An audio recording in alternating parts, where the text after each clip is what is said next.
Hello, hello. If you are interested in becoming a better communicator, if you are looking to get your thought leadership out into the world, I'm so excited to introduce you to my guest today. I have been doing my podcast, Create for No Reason, here over on YouTube. So you can check it out here live, or you can check out my podcast anywhere you listen to podcasts called Create for No Reason.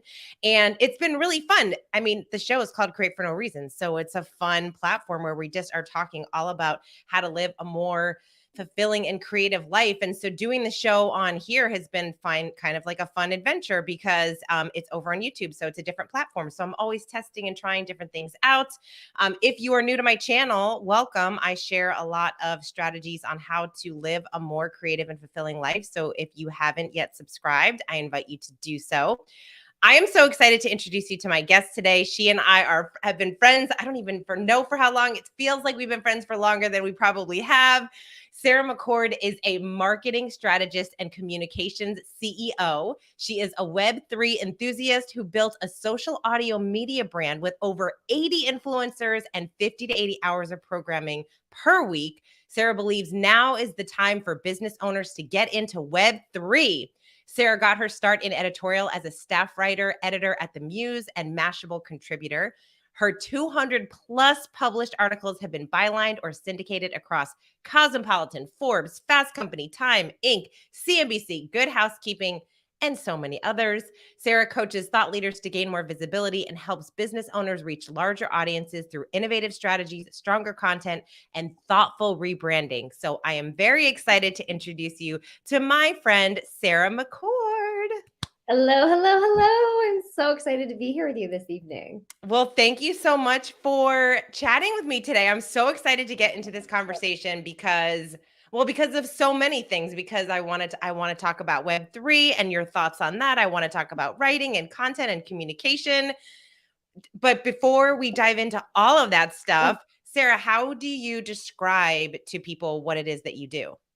That's a great question. You know what's funny? It's like they always say that the shoemaker never has new shoes. And so one thing that I think is so funny is that marketers generally have the hardest time explaining what they do because they're so constantly refining everyone else's messages. So really, I help the best become more visible.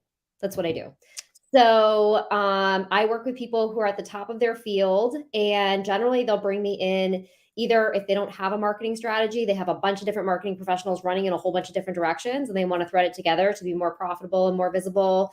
Or if they feel like they've hit the ceiling, they're as successful as they're going to get, what's next for them in their marketing, which is why, along with kind of thinking about thoughtful rebranding and all the best practices of communications previously, now I'm thinking about Web3. Because if you want to be first and best, why not get into emerging technology?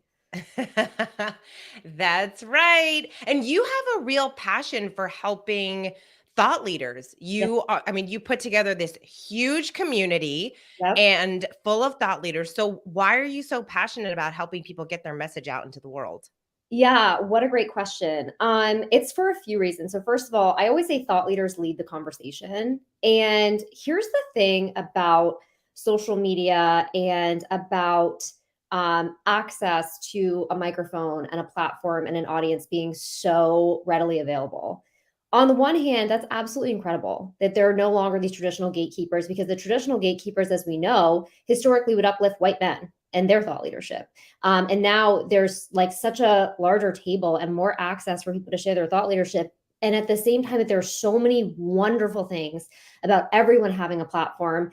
It also means that there are people in the conversation who maybe don't have the credentials or don't have the background or could mislead an audience, or, are there maybe not for the right reasons or whatever the case may be. So whenever I see true thought leadership, which is someone who's credentialed, who has a background, either a professional or personal experience, that they can actually guide people and serve them in the world through sharing their unique perspective and insights and knowledge, I want to help them share their voice. And I also think whenever I've been in an opportunity to uplift people's voices, I've had the opportunity to shape who's speaking. And I've had the opportunity to make sure that we're including the voices of women and of people of color. And those are all causes that I'm really passionate about, is like really making sure that not only thought leadership gets out there, but the people who are trying to be impactful in the world and the people who've been historically marginalized. Oh, I love that. That's so beautiful. So what do you feel over the past I mean, it's such an interesting world that we live in, right? Everyone has access. Well, not everyone, but so many of us have If you access. have one of these, you can do something. I mean, we were just talking about TikTok before we jumped on here. I mean, there it's incredible the platform that some of these platforms are creating for thought leaders, or like you said, people that may not have otherwise had a voice, and now people are sharing their stories, they're Yeah. sharing their experiences and blowing up. It's insane to see how many people really resonate with some of the stories that people are sharing literally by just holding a phone and sharing, whether it is more of a Or thought leadership creating piece for no reason. or creating oh my gosh, right? They are creating exactly for no reason. But what's interesting to me is how many people are so open to sharing so much of their life. Yeah. So I actually understand that, again, from so as you know, as part of my personal story, we lost our son as an infant. And one of the things that I experienced, because it's an experience that I'm very open about on social media, one of the things that's really powerful about social media, and actually that we're seeing even more in Web3, making the world even smaller, is that if you have an experience that maybe no one in your immediate community can connect to, or maybe one person can through social media, you have the opportunity, if isolation might have been something that you'd felt with your experience, to feel so seen and so connected and so not alone in this world. So, for example, I actually had a medical condition with my oldest. It was called HELP syndrome. And I turned to Facebook because that's what we did 8 years ago. And I joined these Facebook groups called, HELP syndrome survivors and Mamas of Help Angels and Bravely Facing Pregnancy After Help when I wanted to get pregnant. And what was incredible too is that in my medical practice, I was like the only person who had a story like I did. But if I had a question, I could go to this Facebook group and talk to 3,000 other women who all had the exact same thing and ask them when their doctor was starting them on aspirin and, if they'd experienced this or if they'd experienced that. And so when you say like, because sometimes I'll say, and it's actually something that I saw on TikTok, we'd be like, why is someone sharing this? Whatever. And it's like, because they want to find their people who've had that shared experience. And that's what the internet has done. It's connected us to people who've had a shared experience, whether they're a town, a state, a country, a time zone away. When you talk about Web3, what Yeah. does that mean? Like, if someone's listening, like, what does that even mean? So Kathy Hackle, who's an expert in Web3, actually has an amazing intro course on LinkedIn Learning that you'll see a lot of people requote and not attribute her. But since I care about thought leadership, what she said there was that the invention of the internet connected people to information. Web2 connected people to each other. And that Web3 is really going to be around community and experiences. I think I actually can't remember, but it's essentially what she says. And so to dig into that, right? Every iteration of the internet changed the way we live our lives. So like when you think about it at the before the internet, right? If we wanted information, we go to the library. You might still go to the library because you've read more books than anyone I've ever met. But we go to the library, we go to the encyclopedia. And also if we wanted information from around the world, there were like gatekeepers. We couldn't just, find out what was going on in Arab Spring. It would come through journalists. It wouldn't come through the actual people who are on the ground, right? Like back in time. So then you have the invention of the internet where suddenly there's an access to information globally, but it's one dimensional. So like companies would have a website where you could go and see a static page. Suddenly people had computers in their home to access information. Suddenly people would Google it. Suddenly people would start to look on the internet. There was the connection of people to information and around the world. Then Web 2 was the introduction of social media, which again changed the emphasis from one-way communication to two-way communication, to engagement, to the rise of the individual content creator. And again, we went from interacting on either a desktop or a laptop to our phone. Like suddenly the internet was in the palm of our hand. So again, like it changed the shape of our life. So just like we went from going to the library for an answer to typing it in, suddenly we'd ask Siri, right? Or we'd hold it in the palm of our hand. And we were focused on building communities, on building engagement, and on social media. Web3 takes that even a step further. So one of the controversial, potentially perspectives that I hold is that I feel that all of us who participated in social audio were a part of Web3. Because what I always say is that if Web3 is about integrated experiences, and that's what the metaverse is about, how many of us had our AirPods in and went through our entire day and we're simultaneously interacting with content that was impacting our lives through the relationships that we made, through the business deals that we did, through the information that we gleaned. And for me, simultaneously, brushing my teeth, making breakfast for my girls, getting them ready for school, driving them I would do all of that with my AirPods, and that was a fully integrated experience. So it can sound very technical. People talk about wearables and they're like, oh, I don't know about the goggles, but I'm like, I think our AirPods are wearables because we carried the content around with us on our bodies.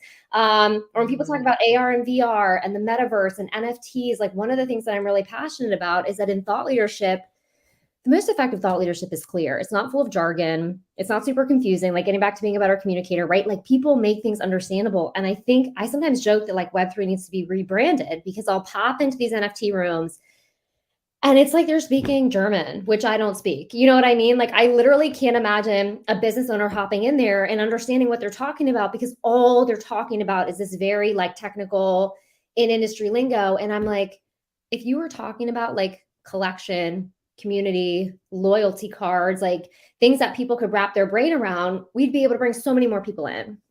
Yeah, it makes so much sense. Like right when you said Web3 and you said community, I'm like, oh, that makes sense. I'm envisioning what that looks like on social platforms and social audio.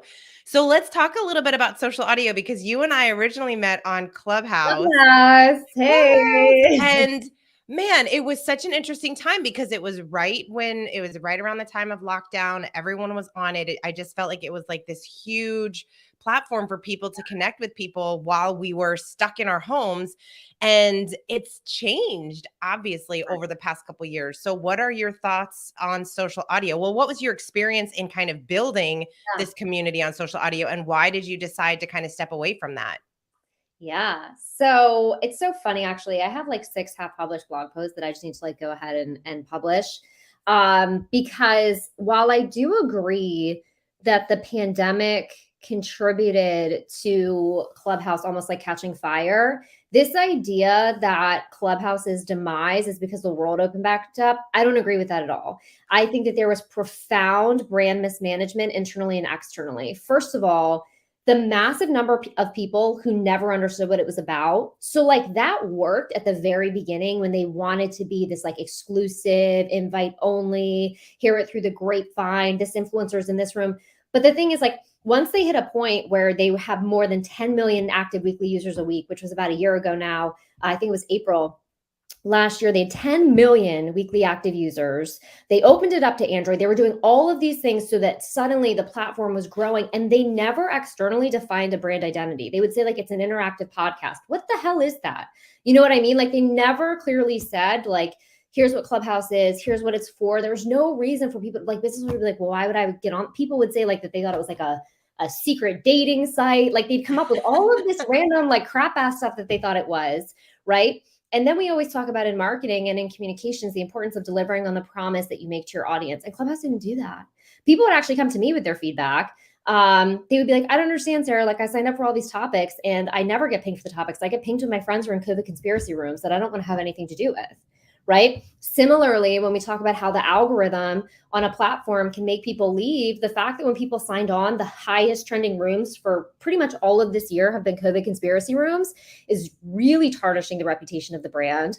There would be really interesting and valuable content that would never get pushed out on social media platforms, that would never like gain the audience that it should gain. There's no clear way to communicate with the platform. And the other thing too is that when we logged on, like there was so much there. Really cool and fascinating influencers would hop in. There were always so many rooms to choose from, but then candidly, like the people became redundant, the content became redundant. Like there were all of these issues that were flagged for them, bully rooms, fraudulent, business activity, and they never solved any of them. So that's why I think it's like it had like a magic orb and it smashed it against the wall, is really what I think of the platform. I really think there are always exceptions. And I think that there are a few people who are still seeing success there. They're recording a podcast there. They're getting people into their coaching programs. But by and large, like I actually wrote an article for Business Insider a year ago about people who are monetizing the platform. They've all left.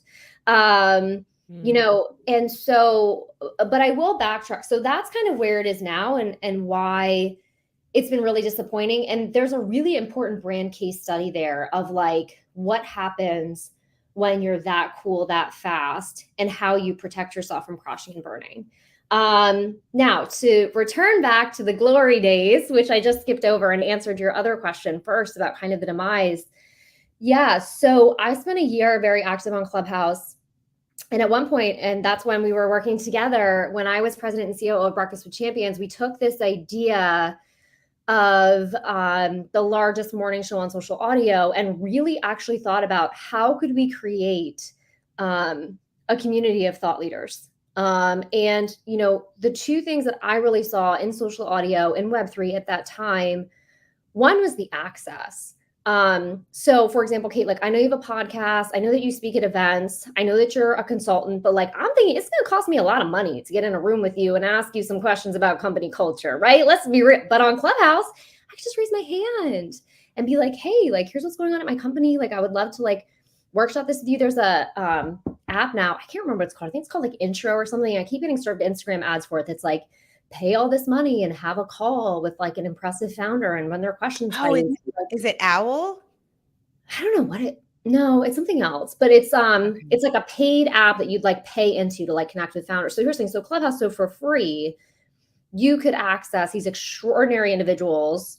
The access was unprecedented. And what I had thought we were building at the time was integrated audio experiences. That's where I wanted to move. Like I liked the idea that we could be sharing really life-changing content on audio. Once again, going back to all the principles that I started with, like we had the most diverse body of influencers I've ever seen across everything, like age, gender, race, ethnicity, religion, industry, country of origin. Like we really poured in. And like, I mean, the first event that we threw a year ago now, it was an in-person event in New York. People were like, we've never seen this many women and people of color on the speaker board. And I'm like, damn right, I designed that speaker board. You know what I mean? Like, well, it's Web3, let's go.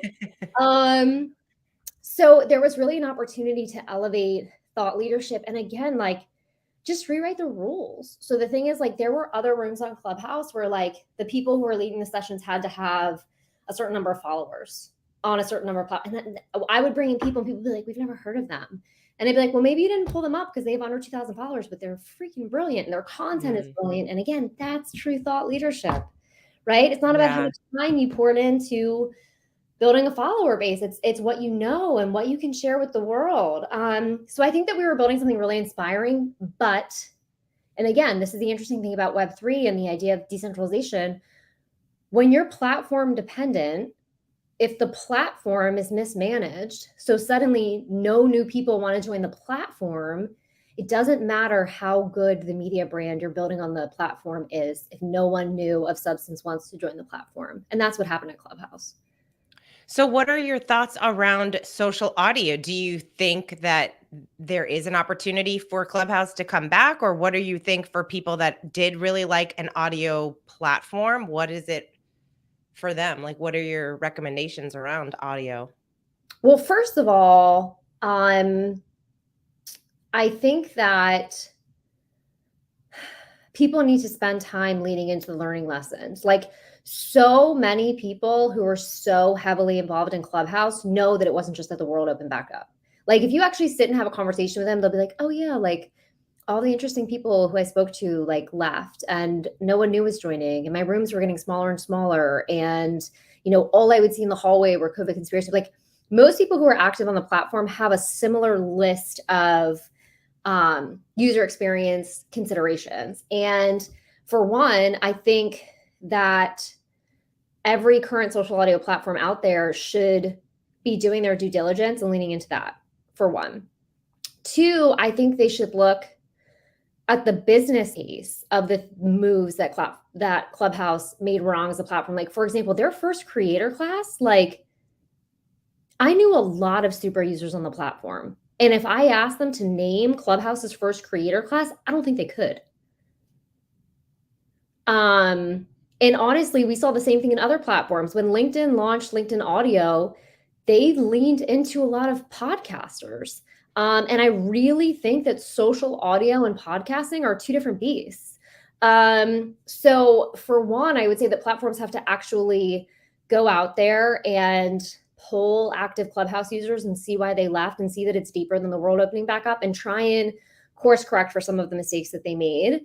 I would say that the social audio platform I'm most interested in right now is Twitter Spaces, for a long list of reasons. First of all, because we'll see the high level people jump in like you used to see on Clubhouse. Second of all, it seems like they're taking the time to lean into the tech and you can record. Third of all, everything that you need to leverage your content, so direct messaging, building an audience, is in that platform. Fourth of all, we've seen NFT drops and brand collaborations there. There's just a lot of real strong positives, I would say, with Twitter Spaces. Also with them being an established enough company that they're not kind of like just trying to figure it out on the fly. All right. So we've got all these social media platforms. I feel like everywhere you turn, people are like, oh no, Instagram, now what are they becoming? And social audio. Everyone has something to say about the platforms that they're on. Yeah. Obviously, social platforms are an incredible way to share your message, to build community, Web3, all of that stuff. What do you recommend? I mean, what should we be looking at as creators on where do we go to share our thought leadership? Where do we go to build that community? That's such a great question. And I think that there are two really important elements to consider. And then I want you to almost kind of like picture it as a Venn diagram so that you find your sweet spot in the middle. So the first really is, where are your people? Now, one thing I will say is that there's such mass adoption among so many social media platforms that I love when people say, like, when you look at the sheer number of users on any given platform, like your person is on Instagram, your person is on YouTube, your person is on TikTok, your person is on Facebook. Look at the demographics of the people using the platform, your people are there.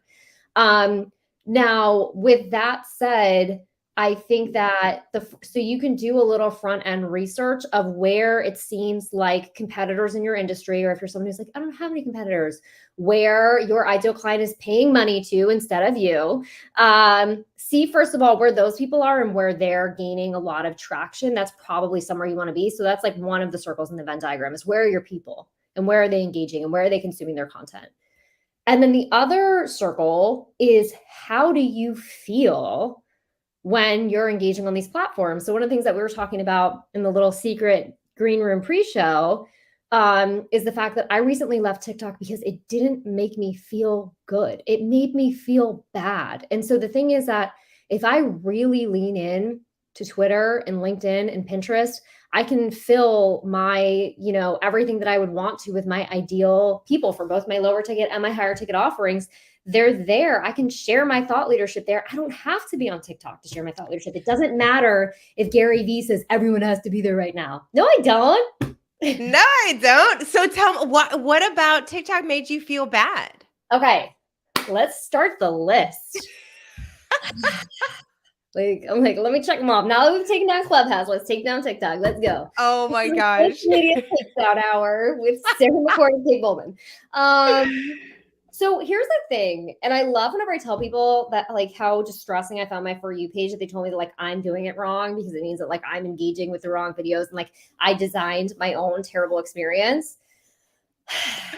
First of all, the marketing videos that I would serve were trash. I'm a strategist and I like thought leadership.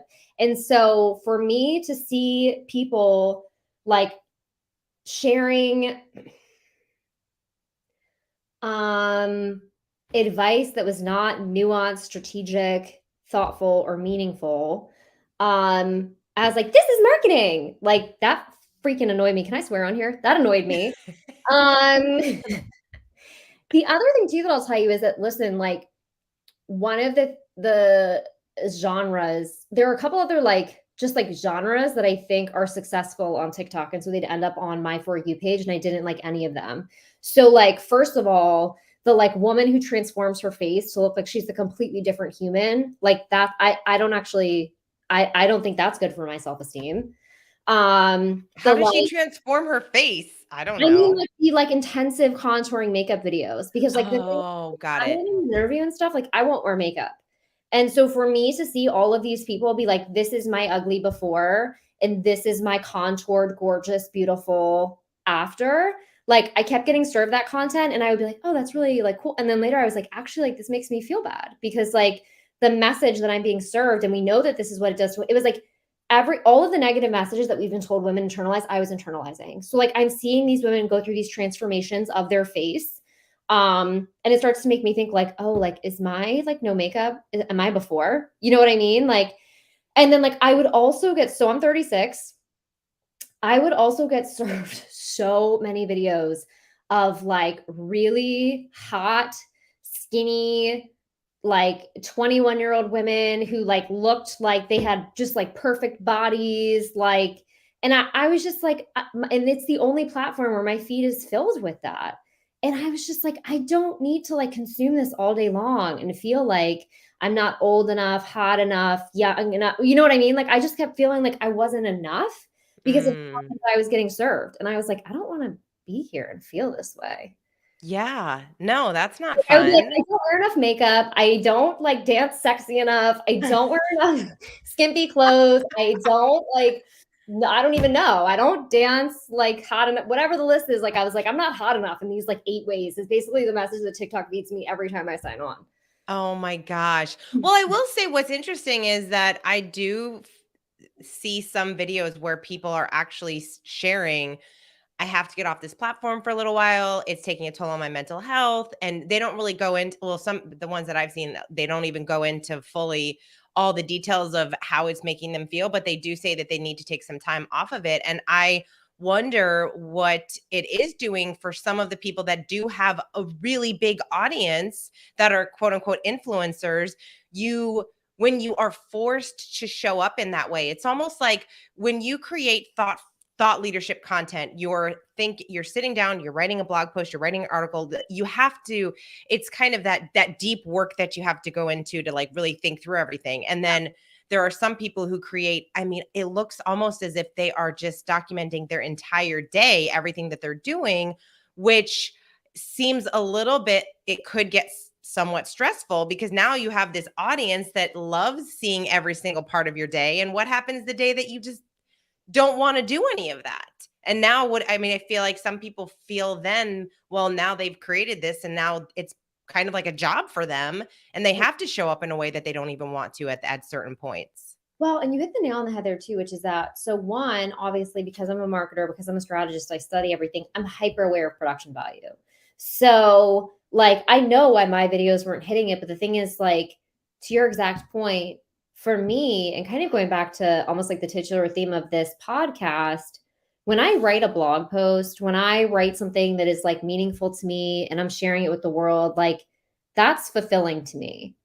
The idea that I need to like distill whatever my nuanced thinking is into under 60 seconds, jump in the screen to like, and then like, I should have production value. I should be like, I should do all kinds of crazy, amazing shit. Like the time that takes, that's not something that I find energizing. And again, that's why I go back to that. Like, but there are people who are on the other side of that who are like, I would never want to sit down and write a 5-point blog post. It's energizing for me to like, there are people who are like, oh my God, TikTok's amazing because the production, but like, they don't see the production value. They're like, oh, are you kidding? Like, especially once you have audience, they're like, I just hop on and like share an idea and 20,000 people see it. It's so amazing. And so some people find it energizing and some people have that experience. I just was like, the more time I spent on the platform, the worse I felt. And Mm. you always have to pay attention to that relationship, whether it's like, if there's an inverse of how much time you're spending and how you're feeling, it's not a good situation. And interestingly too, that's also why a lot of people left Clubhouse, is because they went from feeling like,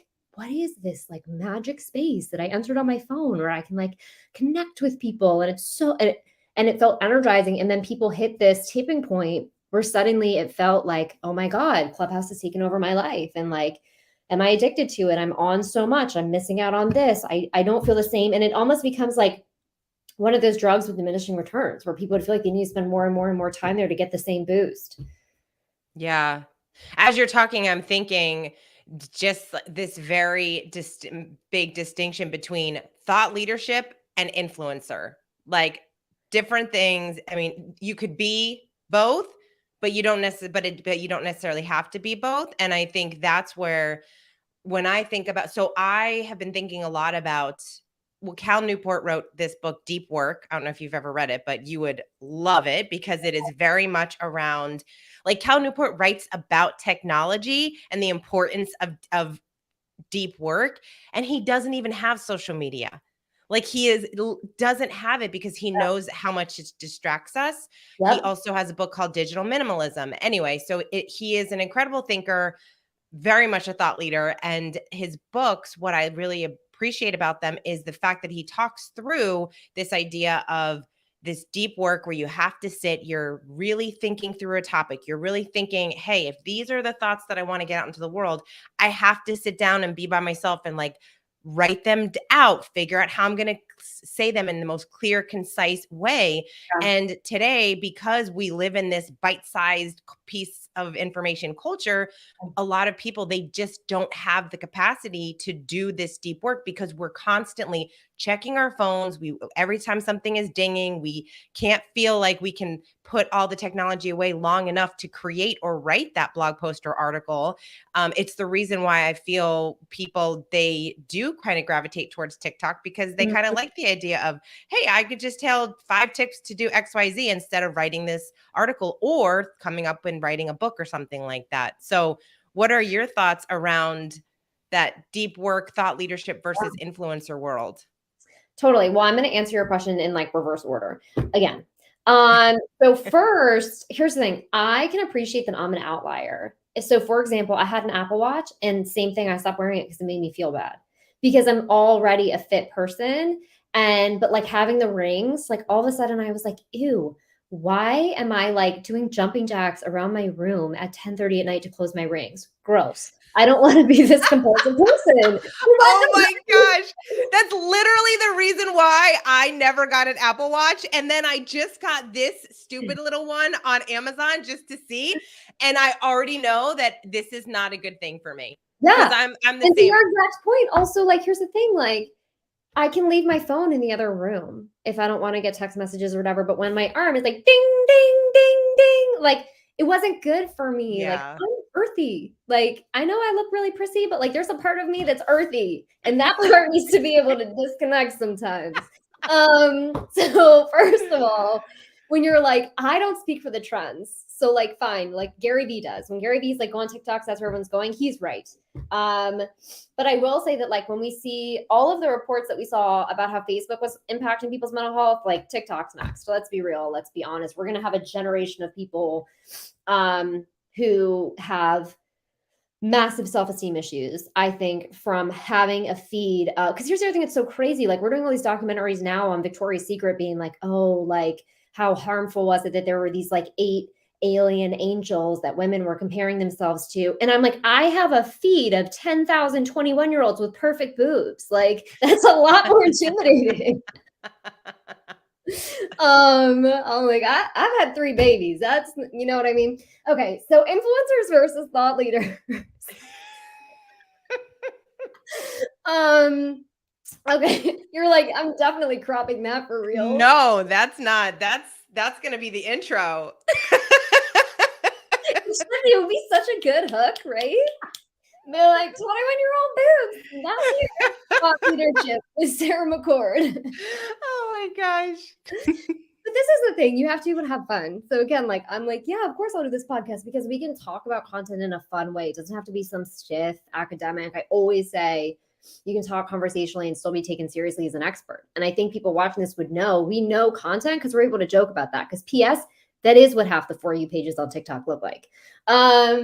So And what I like about it too is everyone has a different experience, right? I mean, if we were talking to like the biggest influencers on TikTok, they would have a completely different take on TikTok and what it has done for them and the opportunities it's opened up in their lives. And so that would go a whole different direction, which that experience is right as well, because that is their experience. And so I think it's so interesting to talk to different people about different types of content and how they're using it.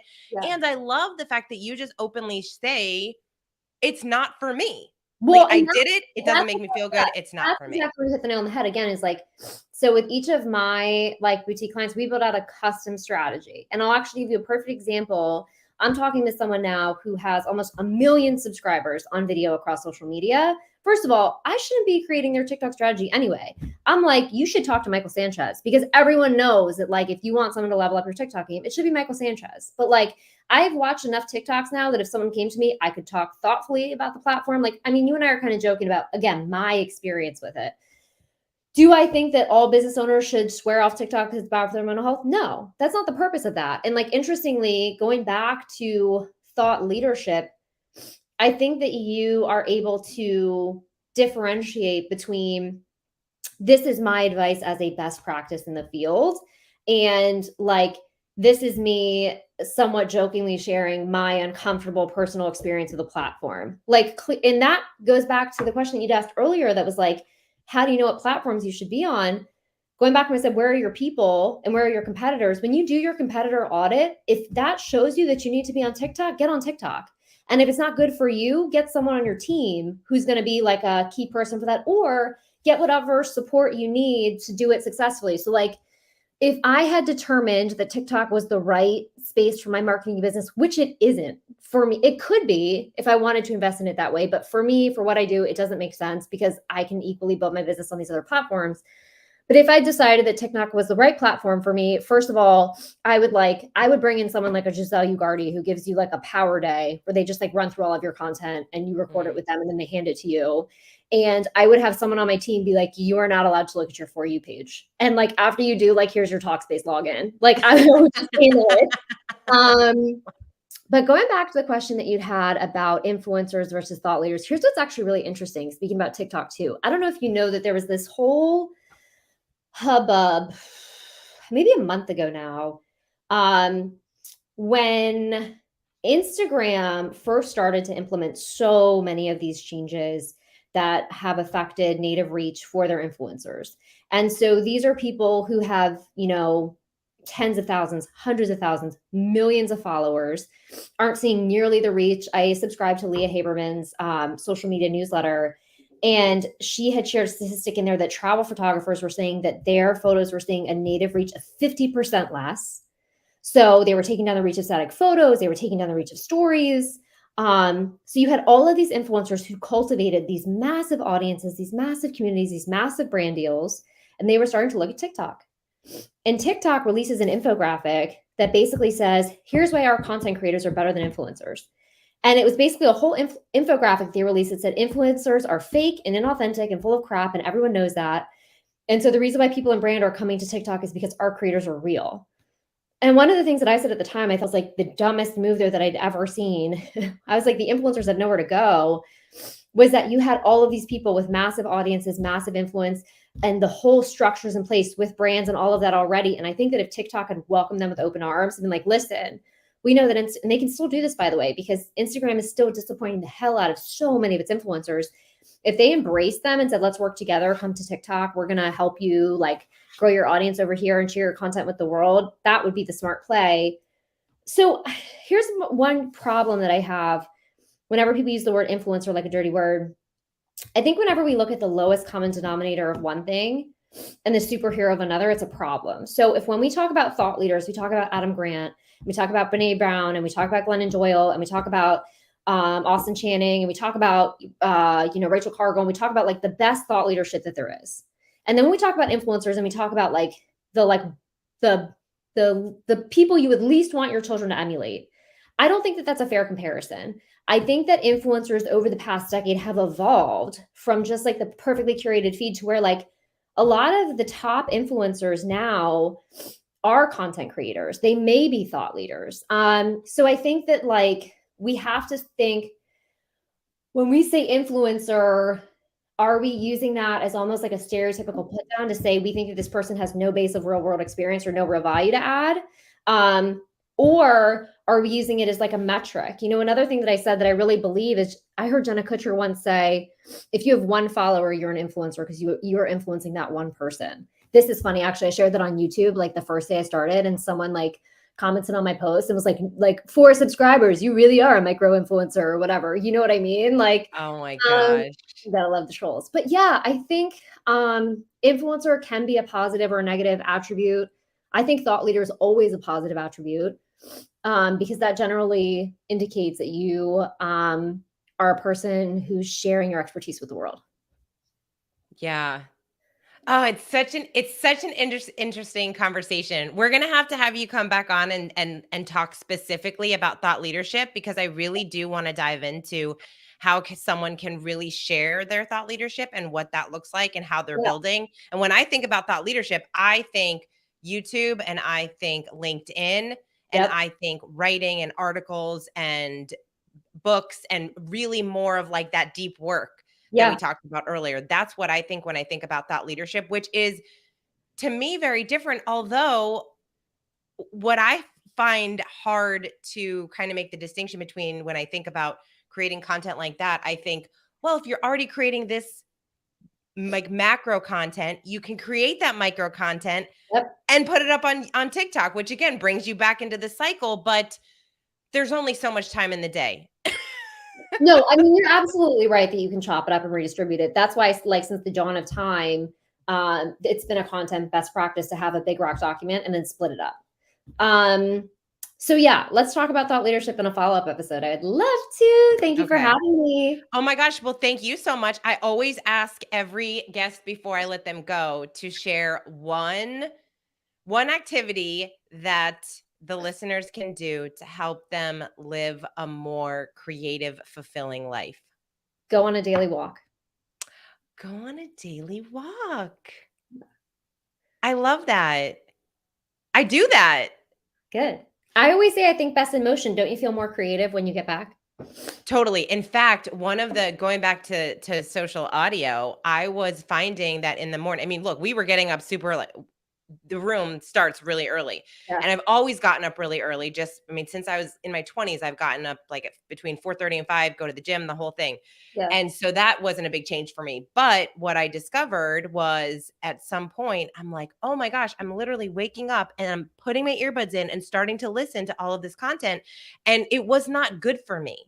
It Yep. was great content, very positive, very uplifting. I loved all that, but it was just a lot of content to take in. And then throughout your whole day, you're just listening to all this content. So over the past couple of months, instead of jumping in and immediately listening to all of this stuff, I take my walk. Sometimes I'll listen to music. Sometimes I'll listen to that what are the bilateral beats or whatever Mhm. the quartz music. And then, but lately I've just been listening to nothing. I just allow myself to think. And then I have my notes app where I just think I talk about this is what I want to write in the newsletter this week. This is an article that I think I want to write. This is a YouTube video that I think I would want to create. And by not allowing other information into my mind, I am able to actually create my own thought leadership by giving myself that space and that space Yep. I need in the morning because that is my more creative time. And so that has been so helpful for me. Yeah, girl. Love to hear it. Oh my gosh. All right. You're awesome. And we'll do it again. Thank you so much for coming on. I'm so glad we finally did it. We've been talking about it forever. No, I'm so glad too. All right. Awesome. Sarah, where's the best way for people to reach you? My website is saramccord.com, SARAMCCORD. And I'm on most platforms at Sarah J. McCord. All right. Most platforms, not TikTok. I just deactivated it very happily. We'll see how this podcast ages. Can you imagine if like a year from now I'm like a major TikTok influencer and people go back That would and be find me, amazing. oh, 21-year-olds with perfect boobs. And they'll be like, famous passwords. Hey, you never know. You never know. Bye. Thank you. Oh my gosh.